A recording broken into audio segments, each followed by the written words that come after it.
Hello, welcome back to CodeJoy's chess tutorials. I will be sharing my birthday game today. I'm turning 30. I am 30, and this is the first game I've played. And this guy, I've maximized it so you can't see the moves, but just briefly, he is 2092, and I'm 2014. And let's see here. Okay.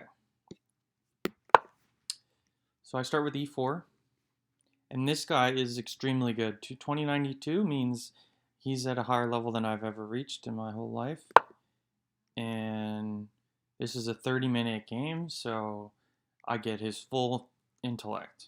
He has all the time in the world, and I'm actually extremely good at 30-minute chess, but if I lose, it's usually on time. So I'll just get carried away analyzing in a winning position and fail to convert it, and I'll lose on time. Other times I just get smacked down from the start. Like this guy was so good. So anyway, I decide to not go with anything normal, and I go with the two knights.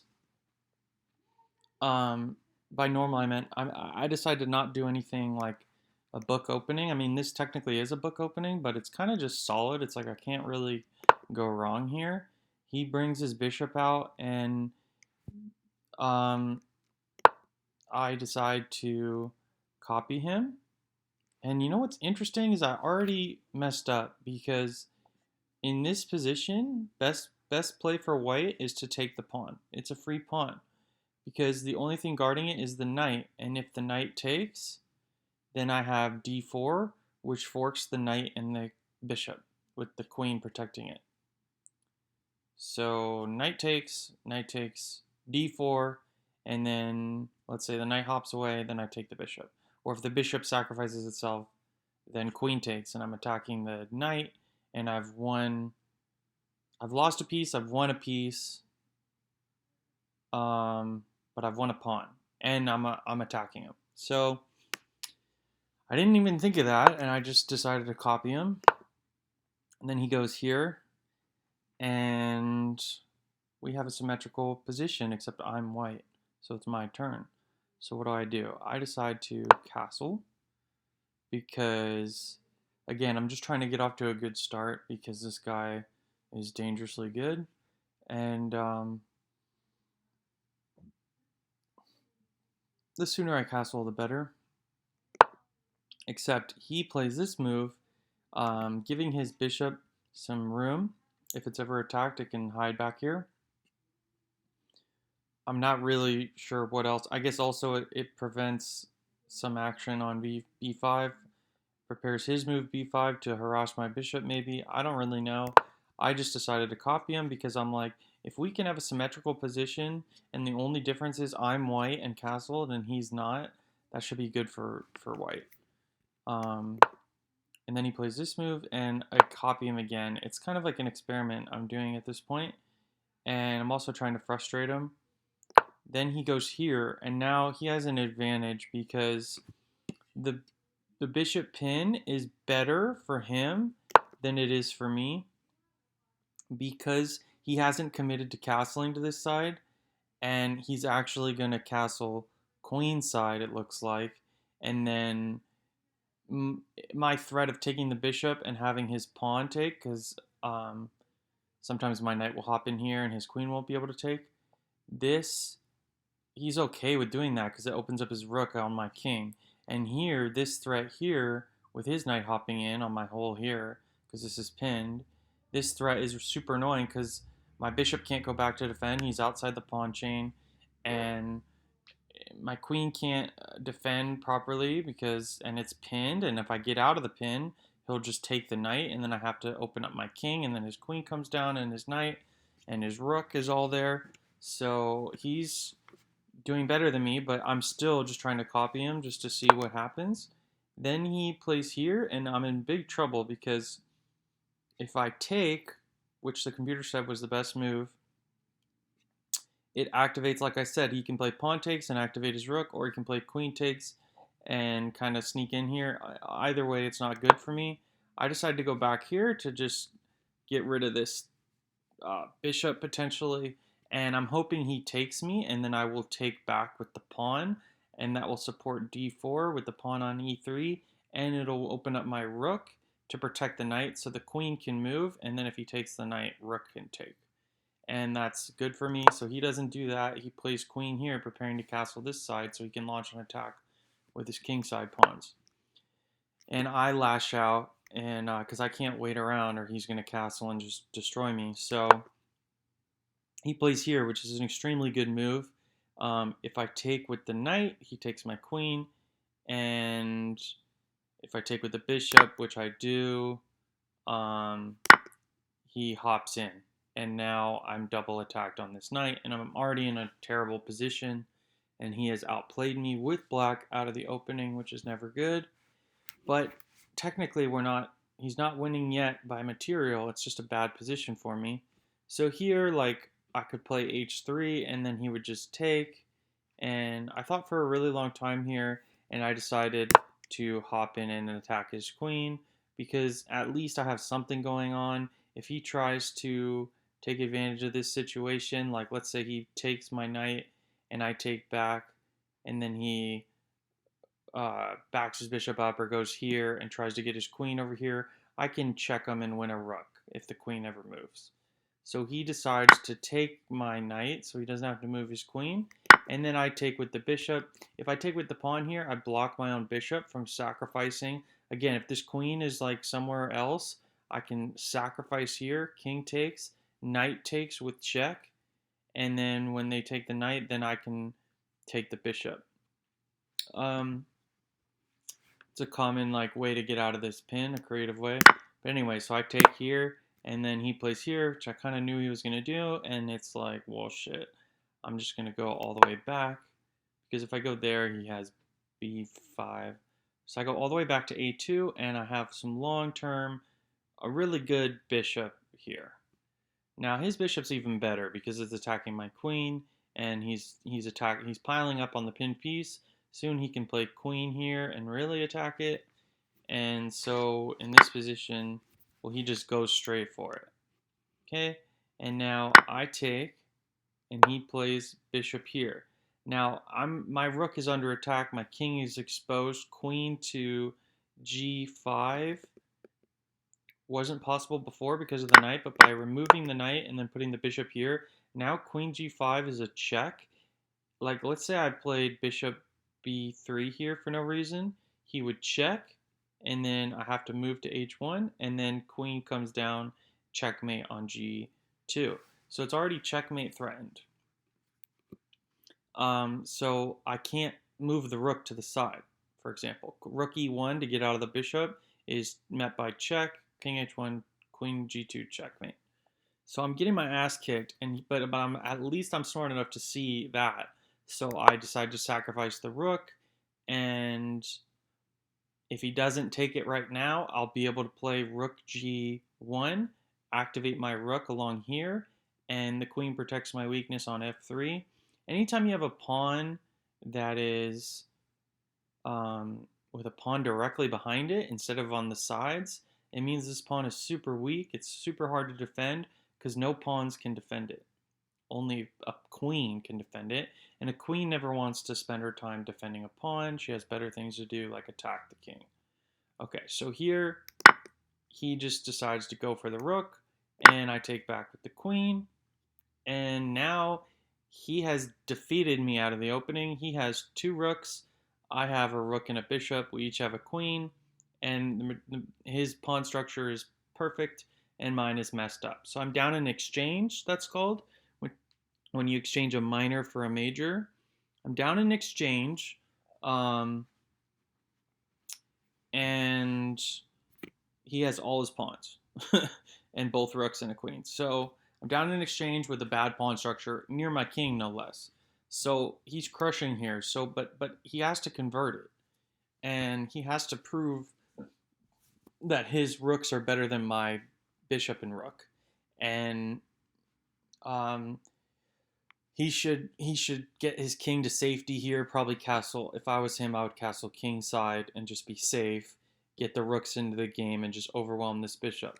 Instead, he immediately is aggressively attacking f3, and in this position, I play queen g2, defending the weakness, and he can't easily double up on it with his rooks are far away, and it'd be difficult to maneuver with my bishop covering all this space.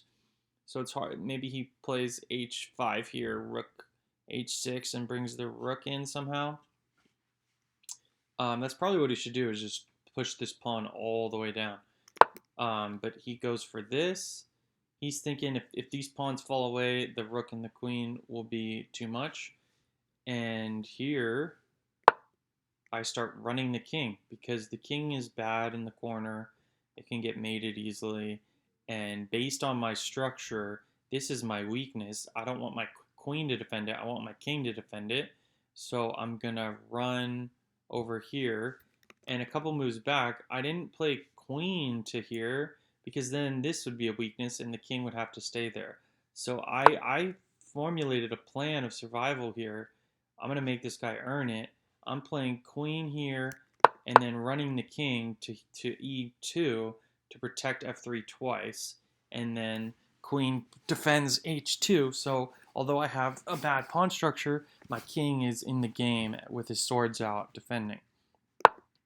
And my bishop's in a beautiful position. So even though a rook is better than a bishop, these rooks are not better than this bishop yet, because this bishop has pressure on this pawn if the queen moves, and it just prevents the rooks from infiltrating. So anyway, now I play, and you'll see I have double light square control here, here, and here. So the bishop and the pawns are working beautifully, and then these pawns are not in the bishop's eyesight, so he can see everything and he's supported everywhere. It's a beautiful structure for this bishop, so that's the good news. So now I just keep running my king. He brings his queen. He's thinking I can play queen d2 and get in his business and take the c pawn and harass him, but I play king e2 just in time, and now the queen has no infiltration. It can't go here because the pawn and the king. Can't go here because of the king now. It can't take here because the king and the queen. It can't take here. He was putting pressure on a lot of points, but I had already seen this position basically. Not his, but mine. I know where my weaknesses are, and I'm defending everything. Now he plays a peculiar move, king up there. I don't really know what that's about. He definitely doesn't play well from the opening forward. I played rook d1. There's nowhere really useful to put this rook, but I'm like, I'll just get it away from my bishop because it's not doing anything. Maybe I play d4 and like get my rook in the game, but it's a really bad idea, because if these rooks get exchanged, his one rook will destroy my bishop easily. But a rook and a bishop against two rooks, there's more dynamics, there's more chances of teaming up together. Bishops need help. So anyway, this is his blunder, in my opinion. He plays f5, and I'm thinking, wow, this is when I first brightened up and was like, wow, he blew it, because this move, its only threat is taking on e4. And if he takes on e4, I can take with f pawn, and this is my worst pawn. It's my doubled pawn, it's called. So if he takes, that undoubles my pawns. So then I no longer have a weakness, and suddenly the game's closer to equal. So also, this pawn was defending the bishop from reaching e6. So I immediately played bishop e6, because now this is a threat. Even a rook and a queen cannot defend me from taking this pawn next move. So his only choice is to take. And now I undouble my pawns, and he can try to use this open file, but I'll just play bishop to f5 if I have to. So anyway, he goes here, And again, I'm amazed at the blunder because the rook protects it and the pawn protects it, but I have a pawn, a bishop, and a queen. So I just take. And then here the computer still says it's like +5 for black. Like black is winning here. He just has to forget that that ever happened and reorient himself and defeat me. But instead he just takes again. And I'm like, okay, like I'm not overextending myself. This bishop has come to life and it has won. It's forced this exchange and then it wins a pawn here. And rook can't take because queen takes. And then now he's trying to go here. Now maybe the threat is rook takes, and then if queen takes, his queen can come down to f2 and check me. That would be checkmate. Wow, that's probably his idea. But now I just get out of the danger, and I take another pawn, and now my queen is threatening c6 check. And then I can win either of these pawns. It's like, you know, it's a good threat. So he plays this move to try to disconnect my pieces, and then I just take it. And this bishop has just been a boss. Like, he's just been a complete boss. He goes here, here, here, here. So he wins like all these middle pawns, and now suddenly I have a pawn advantage. When you have a bishop and a pawn advantage versus a rook, oftentimes you can create a passed pawn. Like this c pawn is a passed pawn. There's no pawns that can stop it on the enemy side. And he has to sacrifice a piece or devote a piece to preventing this pawn from queening.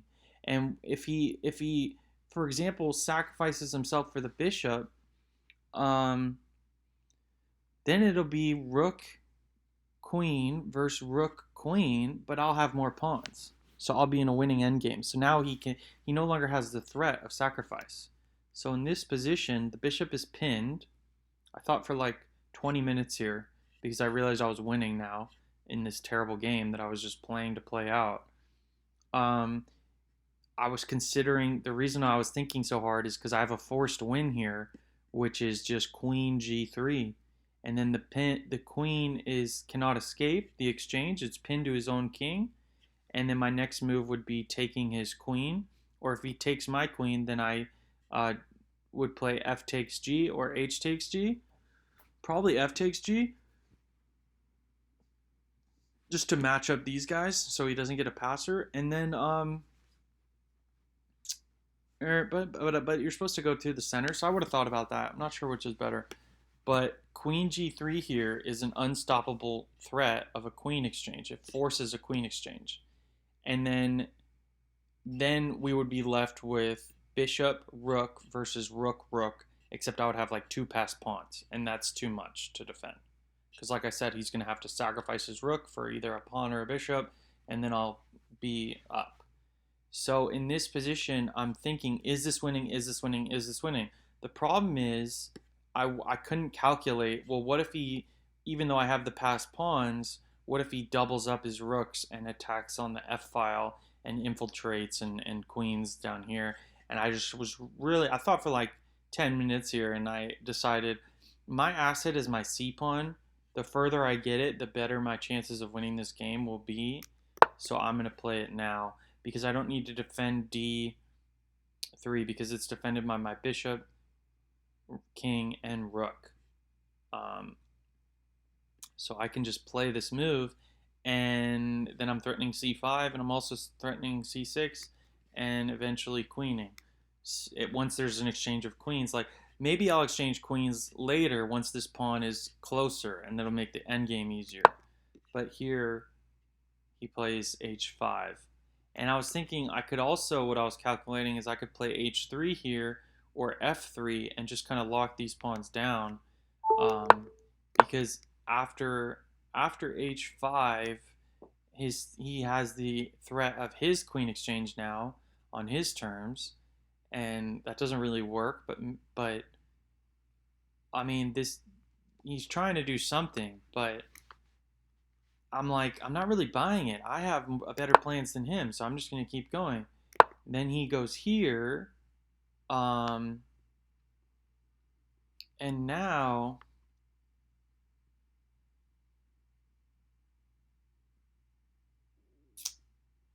I play h3 because, well, the problem with h4 is that he has stopped the threat. I no longer have queen g3, forcing a queen exchange.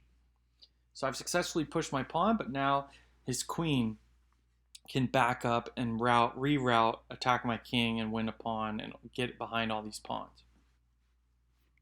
But I'm just concerned with his pawn advance, like if he really marches down. So I play h3, and then he plays this move, which is a brilliant move because, like I said, now my king is all of a sudden open to a check and a winning a3. So here I defend my king with the rook, and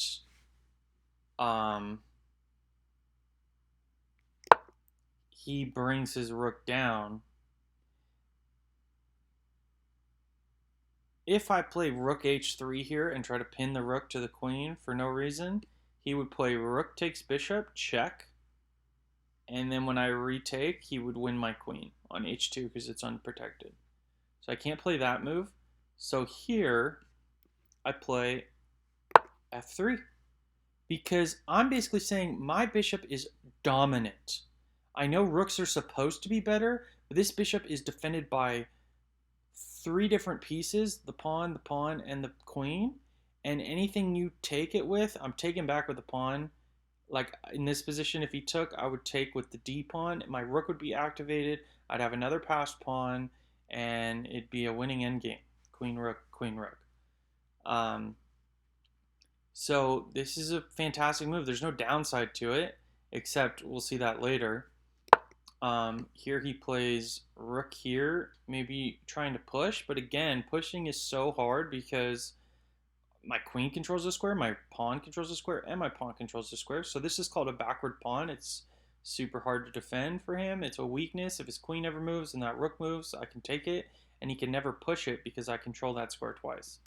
So here I play king up because I'm just fortifying my position and thinking, I want my queen and rook to be together. Now I can play queen h2 and force an exchange at some point. And I can also play rook or pawn to d4 because I've added some protection to this bishop with my king. Also, if this pawn ever moves and this queen ever moves, my king can kill that rook. So here he backs up, and this is where I messed up because I thought that the purpose of this move was to like change his plans with his rook, and I was just confused.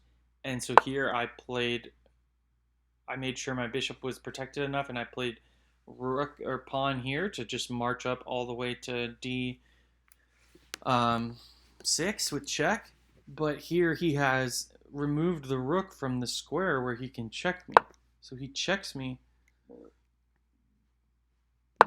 And then I can go back here, and then he would win my rook. And if I go straight back and defend the rook, it's disconnecting my rook and bishop. So I go here, keeping my queen and rook defended each other. That way I can move the king to here, potentially, and the rook won't be lost by the queen. So he goes here, which is a good move, because anytime you can pin something to the king, good things happen.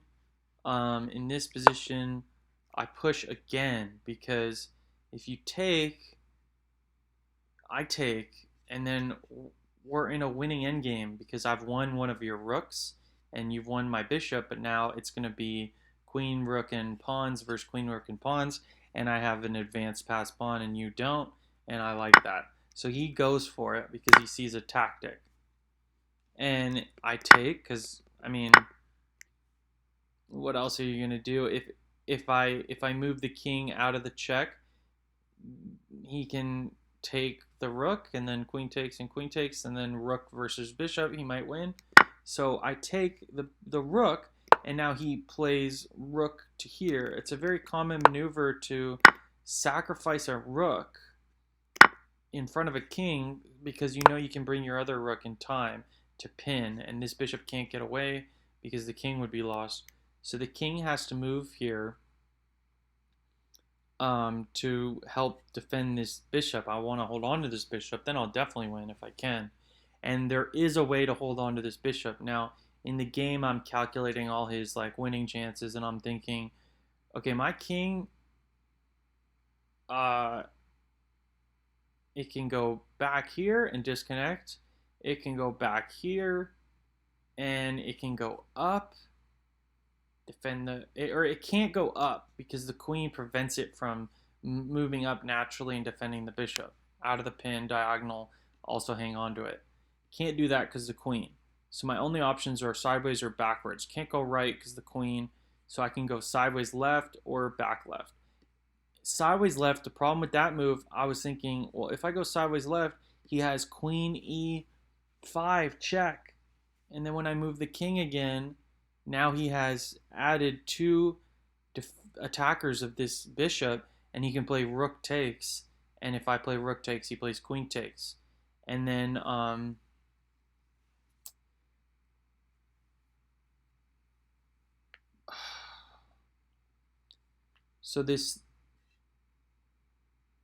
so I'm worried about checks from the queen on dark squares if I play king to c3.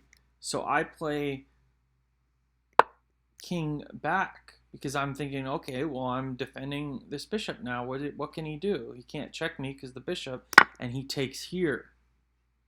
And I'm like, wow, because if it looks like a free rook, but if I take it, he plays queen to c4 check, and then when I move the king, he takes the rook. And so he's won a bishop and a rook. If I move, he would, or anyway, but he had to sacrifice a rook to get this all started for the pawn. So in this position, I'm like, okay, I'm definitely winning here because we have the same pieces, and I have more pawns, and my pawn's closer to queening. So in this position, I can just, instead of taking the rook for free and letting myself be checked and him pick up the rook, possibly with check or something, I will just play queen h2 and try to get the queens off. This looks like it forces a queen exchange because it's pinned to the king, but he plays rook takes rook, and then I can't take his queen because I'm in check, so I take, and now he can choose, do I take the queen and lose this endgame because there's no way you're ever promoting this guy, he can't move, and this guy can't move, and the king would have to go down and attack this weakness, and then this guy would queen, and my king can just do whatever he wants. So it's a dominant position, but here he takes here thinking I'll take this and I'll start queening, and in this position I have the check, and I calculated right here that he would play rook here, I would take, he would take, I mean, I calculated him taking, but also his option of taking here, and then I was like, this is okay for me because I have this check. And this check is dominant because I'm picking up a pawn, and these 3 pawns will be overwhelming. And there's nowhere for his king to go because if it goes here, trying to hang on to the pawn, for example, I have another check with this pawn I've advanced. I'm using it as a station. And then when his king goes back, in this position it's beautiful because the king cannot go on a dark square, it has to go on a light square, and wherever it goes, I get to take this pawn with check. That's the difference in queen endgames, is you want to be doing things with check. So I check him here, and this is a beautiful position. Right here, I couldn't stop thinking about my little stations here checking. I knew this was winning, but the best move is queen d3 check, and then that wins the queen, and then the king would be in time to save this. But I didn't like any queen trade. I don't like because he can always play this move, and if I take, then this pawn goes. So he actually has the danger of getting a queen on that side of the board. So here I check him, and then I check him again, and then in this position I'm like, well, I managed to check him and hold on to my pawn, but again, if he ever plays this pawn, and I take it, and he takes, and I takes, he's just faster with the queen. if we all fight to the death over here, he just ends up with a queen on each one. So I check him again, and then I check him again, and then it's over because also in this position, I could have played pawn to c3, threatening queen d7 check, and then when the king moves, queen b7 checkmate. But instead I was like trying to see what would happen if I hung onto this pawn. Then I was like, no, I'll just keep checking him. And then here the game's over because like he chooses to go back, and the game's over because I play pawn to c6, which disconnects his queen from b7, and now the threat is queen to b7 checkmate, and his king cannot escape this box, and if he goes to the corner, I still checkmate him. So he's gonna get checkmated, and there's absolutely nothing he can do. For example, if he tries to check me, I will just run away, and if he tries to pick up a pawn with check, it doesn't work. I wonder if here he knew I had that pawn defended.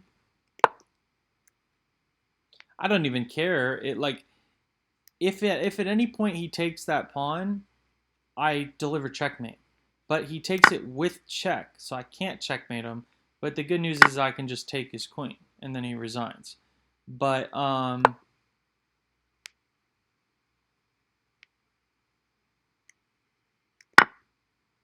I wonder if he thought maybe I would move my king here without thinking about it, and then he would play queen takes queen, and then when pawn takes queen, king to c7, and prevent my queen from queening and queen of his own and win the game.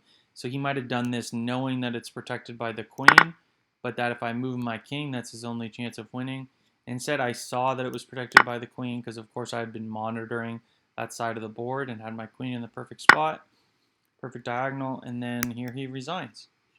And it was a good game. Oh, and there's one other thing I wanted to show you.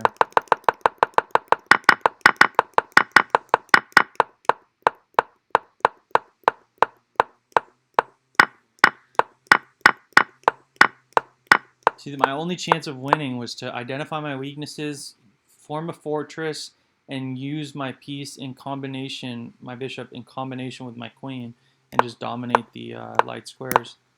And then just frustrate him until he makes a mistake. And then also advance my passed pawns until he has to sacrifice. And then, okay, this is the brutal analysis.